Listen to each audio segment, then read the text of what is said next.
Indian car ബ്രാൻഡായിട്ടുള്ള force മോട്ടോഴ്സിന്റെ Gurkha എന്ന മോഡലിൽ Mercedes ബെൻസിന്റെ എഞ്ചിനാണ് യൂസ് ചെയ്യുന്നത് എന്നുള്ളത് നിങ്ങൾക്കറിയോ?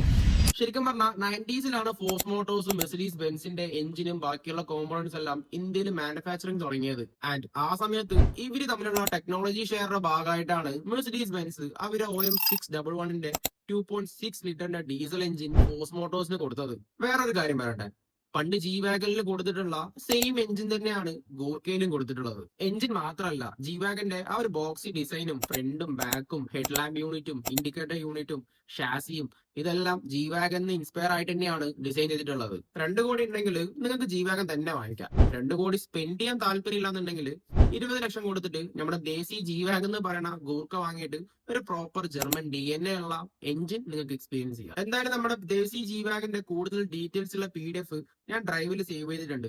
ജസ്റ്റ് ഒന്ന് PDF കമന്റ് ചെയ്യും, ഞാൻ പേഴ്സണലി DM ചെയ്തുതരാം. വേറൊരു കാര്യം കൂടി, ഫോഴ്സ് മോട്ടോഴ്സ് മെഴ്സിഡീസ് ബെൻസിനെ പോലെ തന്നെ വേറൊരു ജർമ്മൻ ബ്രാൻഡിന്റെ എഞ്ചിൻ കൂടി ഇന്ത്യയിൽ മാനുഫാക്ചറിങ് ചെയ്യുന്നുണ്ട്. അത് ഏത് കമ്പനീന്റെ ആണെന്നുള്ളത് ഡു കമന്റ്.